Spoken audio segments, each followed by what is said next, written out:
Two Guys and a Beer, brought to you by Funky Buddha Brewery, FAU, UTSA for the second time, all-time, first-time Florida Atlantic has traveled out here to San Antonio and hanging out in the Alamo Dome. I'm Ken Lavicka. Kevin Rolston with me, as always, 97.9 WRMF, 6 to 10 a.m. weekdays. You can hear him. Kevin, Virginia, Jay Bird. I want to ask you about San Antonio first and foremost. Yeah. I know you are a man of many travels and a man who has seen some things in his time. San Antonio, has that been a place that you've spent an awful lot of time in? No, I've never been to San Antonio. I hear it's gorgeous. Yes, the Riverwalk and everything else going on there. So one time, so FAU basketball, we fly and travel commercial during FAU basketball season. So UTEP in El Paso and UTSA in San Antonio are travel partners. And there was an issue with my flight, and I decided to rent a car and drive from El Paso to San Antonio. Never, ever do that. That's just a heads up. Terrible idea. That was a 7.5 hour drive. 7.5 hours. And so El Paso, once you get 40 minutes outside of El Paso, like all the mountains and things to look at stop. And then it's just flat, terrible nothing until you get like within 30 minutes of San Antonio and there's some hills and some green Texas, stuff. baby. Oh, my God. I hear if you drive from certain parts of Texas, you feel like you're never getting out of Texas. Yeah, it was never ending. And at one point, I'm like, I haven't checked my gas in a while. And I look down and I've got like a little sliver before you hit E, and there's nothing around me except like barbed wire fence. Yeah, I'm like, I'm dead. You're going to find my bones. Yeah. This is how it's going to happen. This is how I'm going to go. So Florida Atlantic and UTSA. FAU, as we know, still very much in the Conference USA Championship race. Needs someone to beat Marshall. Louisiana Tech went ahead and got 3 of their best players suspended for their game at Marshall. So Marshall ends up winning at home. At Charlotte. Charlotte's been playing better, and so we will have to see what happens there. And then if it doesn't happen today, you have to depend on FIU to beat Marshall next week, and that's definitely probably not happening. But all in all, I mean, this is FAU playing its best football of the season, and coming off of a bye week, I feel good about today. Yeah, I mean, I don't see anything tripping FAU up except for the fact that they lost to Marshall earlier. I mean, it seems like what's ahead of them, they've got. What's behind them is going to be the big problem. And I remember we started off the season, too. You know, we'd earmarked that Marshall game. It was like, this is going to be a big game. And then Marshall came out of the chute and didn't look like they were going to be anything. And then all of a sudden, they've turned it on, and they are. And it really seemed like it was the FAU game that you're like, wait a minute, Marshall won, and now Marshall has just they put on the Jets. Yeah. And what is it going to take? That's my big question, because I'm looking at the standings, and they're clearly ahead of them, and they got the tiebreaker. Right. Like, what is it? Well, what does FAU have to have happen, and who's going to possibly take down Marshall? And I'll see it. The tiebreak is what's killing FAU here, because it's up to Charlotte or FIU, and Florida Atlantic has UTSA today, and then next week Southern Miss. And that's what's been frustrating is when you don't control your own path to a Conference USA title game. Well, my question for FAU, what does this mean, making the championship or not, when it comes to the bowl? Like, what is going to be the different level of bowl that they're going to be looking at? I mean, is it going to be Boca Bowl regardless? I don't think it's going to be overly significant. I'm not sure the Boca Raton Bowl, because they're only 2 years removed from playing in that game, is going to be much of an option. I would tend to lean towards, and I'm no authority on this, but Gasparilla Bowl in Tampa, the Bahamas Bowl, or perhaps a trip to Birmingham. And the Power 5 does not appear as if it's going to fill all of its bowl slots, so FAU could end up in a more intriguing matchup than maybe we thought previously. One thing I did want to ask you, because this came up, Jake Elman of the Palm Beach Post put up a poll last night. If FAU finishes the season at a 9-3 regular season record going into whatever bowl game they're going to play in, but don't win the Conference USA title or make it to at least the championship game, is this season considered a success or a failure? And I couldn't believe the number of people that were saying that would be a failure. You went 5-7 a year ago. Before Lane Kiffin got to Boca Raton, it had been a decade without a winning record, and you're going to scoff at a 9-3? I think that's absolutely insane. Yeah, I agree with that assessment. To me, I think it is a rebound. You're establishing a pattern, too, because last year was tough, and if you would have gotten worse or wouldn't have had a rebound kind of year, and this is a rebound kind of year. I mean, FAU can tell you they lost 2 critical games that they shouldn't have lost. That Marshall being number 1, that's going to really hurt them. And then just the showing that they had, the UCF game wasn't good. And so, But if they next year can build on this, and you don't want to backslide again next year, but if Lane Kiffin can really start establishing that, hey, when you come to FAU, you can pretty much count on being a 9-win program in a beautiful place. And then, you start seeing those incremental builds, then the program is going somewhere. So it's heading back in the right direction, and it's consistency. Correct. That, to me, is the best thing about this year being 9-3, regardless of the championship. And that was my question. How much does it really ultimately matter? It'd be great to have a conference championship, but how's that really affecting your bowl standing at the end of the year? Yeah, from that standpoint, it's not. Right. It's just another banner to hang and a trophy to tout. Yeah. And so that's still very much in reality, though, for FAU. If Charlotte, who's playing much better, can beat Marshall in Charlotte today. It is Two Guys and a Beer, brought to you by Funky Buddha Brewery, the Floridian, the Hot Gun. That's what's being sold at FAU Stadium. Don't forget about the Coquito, the seasonal brew, Puerto Rican holiday drink. It's inspired by that, the coconut eggnog. It is delicious. 11.4% alcohol by volume, so it's getting after it. The Caribbean rum barrels are an inspiration for this. It's infused with coconut, cinnamon, and vanilla. You want to try the Coquito, part of the Winter Mixology series with Funky Buddha Brewery. All right, let's get to some games here. Let's start with Ohio State. You're going to be up north. You're going to be at the Big House next week for Ohio State and Michigan. Yes. But this week, it is part one of a critical two-game season-ending stretch for the Buckeyes. Right now, number 2 in the college football playoff rankings. They have number 8 Penn State at the shoe. So I think Ohio State is a significantly better team than Penn State. I know cynical Kevin Rolston, Ohio State fan, probably sees some flaws where Penn State can take advantage, but I see Ohio State, who's already an 18-point favorite in this game, winning this by 3 touchdowns. They could, and you can always break it down as to why Ohio State will win or why Ohio State won't win. Ohio State will win because Penn State's pass defense has not been one it has been. And so Ohio State can really possibly pick them apart. Now, the weather is going to be possibly sketchy. It's calling for temperatures in the low 40s. You're looking at rain, possibly even snow. A little sloppy. It could, yeah, and that could affect the passing game. That greatly favors Penn State. I haven't heard the prognosis on KJ Hamler, who is a big threat and gashed Ohio State for a 97-yard touchdown last year. He went out in the first quarter in the Indiana game, and earlier this week it was iffy if he's going to be back. If he's not back, that's a major loss for Penn State, and that Ohio State defense will feast on that already sketchy Penn State offense. And especially, too, having Chase Young back, he is pissed. I mean, he is really ready to tear up. I think he's going to have a monstrous game. Good luck containing him. Yeah. So they don't have KJ Hamler. Yeah, Ohio State defense is going to roll, and it's going to be tough for Penn State to get anything going in that weather. So, yeah, that's the reason why Ohio State could blow it open. Penn State's biggest chances is just to keep hanging in and making it look like one of these games that happened over the last 3 years where it's a 1-point game pretty much over the last 3 years, and Penn State's hung in there. The longer they hang in there, the better chance they got. I just get the sense that Penn State's a better team than Michigan, but next week, maybe. But I think next week's the tougher game for Ohio State. Not only because it's the Big House, but I think Michigan will match up a little bit better, and I think they're improved from what we've seen a month ago. It's gone back and forth. And Penn State, when they've looked scary and dominating, they're doing it over a lesser opponent. Any team that has had is a ranked opponent, they have not beaten more than a touchdown. And so anybody, the winning record, Penn State really doesn't, against good opponents, doesn't do a lot against.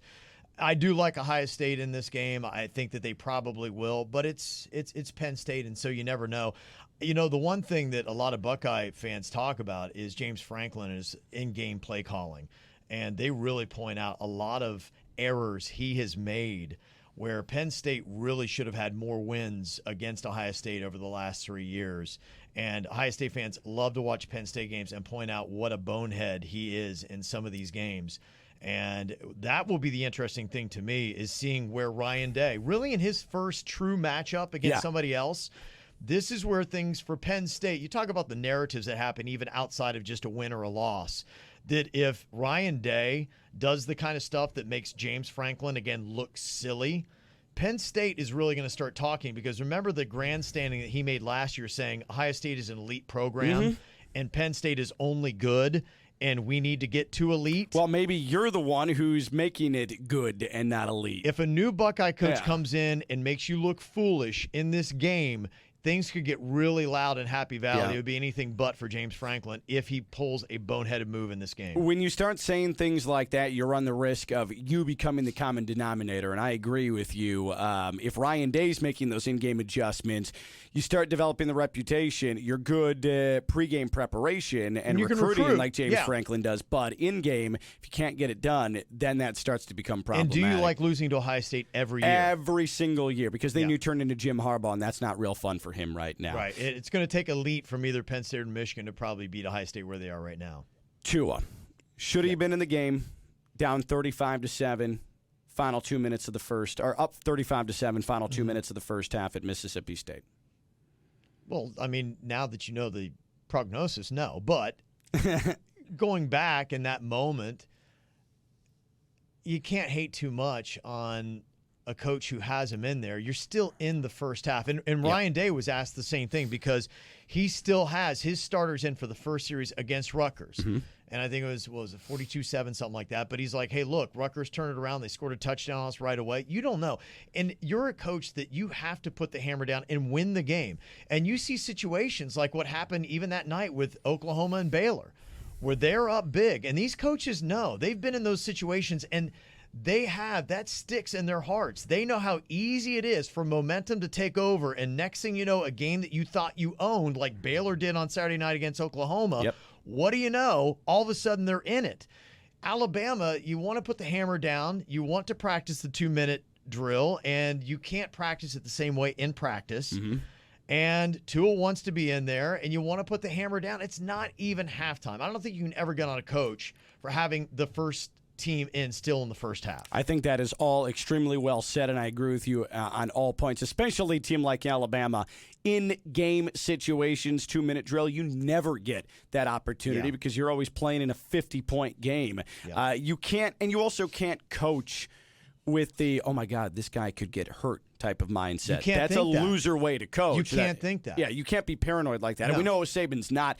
I don't think it was a lack of sympathy on Saban's part or a lack of empathy or a lack of critical thinking on his part. I think it was him being a coach, realizing that you have to beat Auburn coming up. You have you have a big game on the horizon. You want to make sure everybody's ready to go after a tough loss, and it's unfortunate what took place. And the severity of the injury is what makes it uncomfortable, obviously, and makes this a major sticking point and talking point. For me, I think it just furthers the need for a discussion to be made about players making money off of their brand, their likeness, all of that. Big time. Oh, I mean, they've got to escalate this quickly because, thankfully, it doesn't look like a career-ending injury. Right, but the initial was this guy may never play again, Bo Jackson-like, hip replacement stuff, and then you're thinking to yourself, God, it's over. Like, that kid's completely screwed now. And there are many other athletes that it does happen. Absolutely. No, they got to get this thing going. Yeah.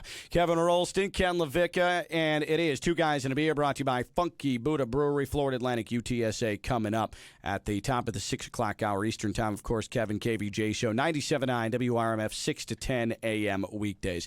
Got to give you credit. You said about 5 weeks ago, as I was completely dismissing the Pac-12, that you thought maybe, just maybe, the Pac-12 would have an opportunity to put a team into the top 4. They don't currently have a team right now in the top 4, but man, Oregon is lurking, and there is definitely a viable, realistic path for a Pac-12 team to sneak into the top 4 the way things have flushed out. I'm fine with how the top 4 is currently constituted, but I am stunned the Pac-12 and especially Oregon, who I wasn't sure about it when they hired Mario Cristobal. Wasn't sure about that because he's not that type of coach, the Chip Kelly mold that we grew to know with just recruiting all athletes and flying 1,000,000 miles an hour. And they're a quality team that is giving the Pac-12 its best shot in 3 years to put a team How about that into flea the playoff. flicker they ran too? I mean, they Mario are Cristobal. He's like kept the Oregon essence of offense. It's awesome, and it's just defense. It's just him. It's complete progressive mindset now when it comes to football. He has changed his mindset. Coach. Well, he's like what you've seen with Ed Orgeron. You know, and that's it. And I think a lot of times we condemn a coach based on where they had been And look, the human element is about progression and learning. And Ed Orgeron is not the same coach now that he was at Ole Miss. And I think it's safe to say that Mario Cristobal is not the same coach that he was at FIU. I mean, these guys have learned.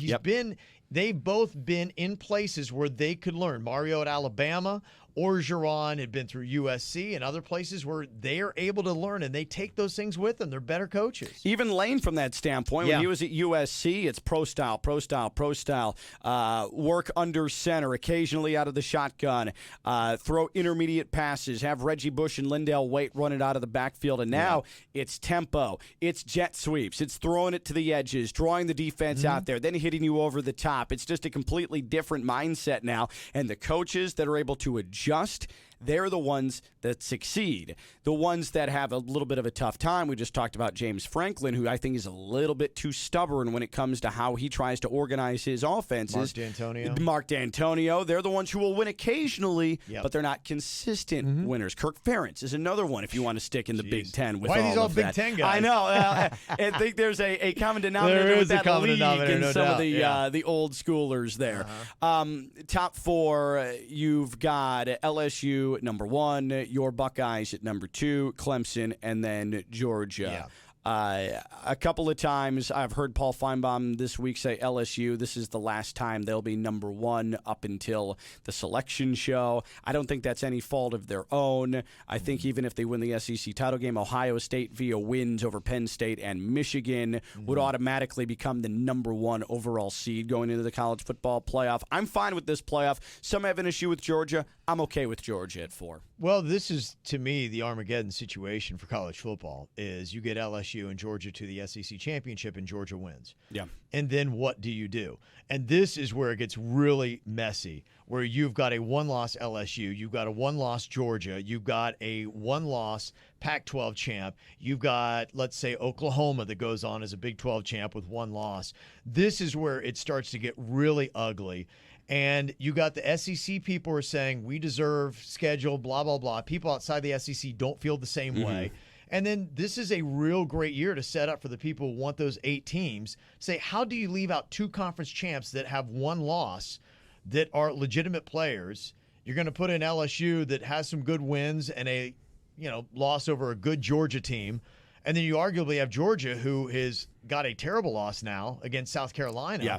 Who winds up getting in? I mean, you can make a very strong case, maybe than you have in years, for about 5-6 teams that really need to be in this playoff. This is a little bit lighter week for the top 25 in college football, except for the horseshoe, Ohio State and Penn State. 2 against 8 as the Buckeyes look to keep their undefeated season. 2 guys and beer. Funky Buddha Brewery bringing me, Ken Lavicka, and Kevin Rolston, 97.9 WRMF, 6 to 10 a.m. weekdays. KVJShow, the Coquita Winter Brew. Oh, yeah. Again, that thing is a pounded monster. About 2 or 3 of those. I don't blame him. He said the finish is fantastic. Oh, yeah. Jaybird, big fan. He had to get driven home the other day after the show. Well, he has a refined palate, too, so I'm glad to hear that he was all about this. Again, Imperial Cream Ale brewed with the flaked oats, rich mouthfeel, aged in the Caribbean rum barrels, infused with coconut, cinnamon, and vanilla. It is available in stores and bars and restaurants throughout the region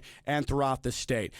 So the Alamo, I have been there. I have visited there. It's surprisingly small for a place so historic. You have all of these visions of grandeur, and a major battle was fought there. Davy Crockett, all of those things that you learned in middle school. But Ozzy's really pea stain. Yeah. Yep, exactly. That's what Kevin was consuming in middle school with that story. But it's very small, very underwhelming. And so I was trying to think if there was a sports equivalent to that. And I think for me, it is Michigan Stadium. Michigan Stadium has 110,000 seats. Yeah, but when you walk up to it, it's literally, because it's dug into the ground. Yes, it is. It literally is like 15 feet of stadium that you see. So it doesn't even tell the story of what is actually behind those walls. And when I first went to Michigan Stadium, I was like, this is it?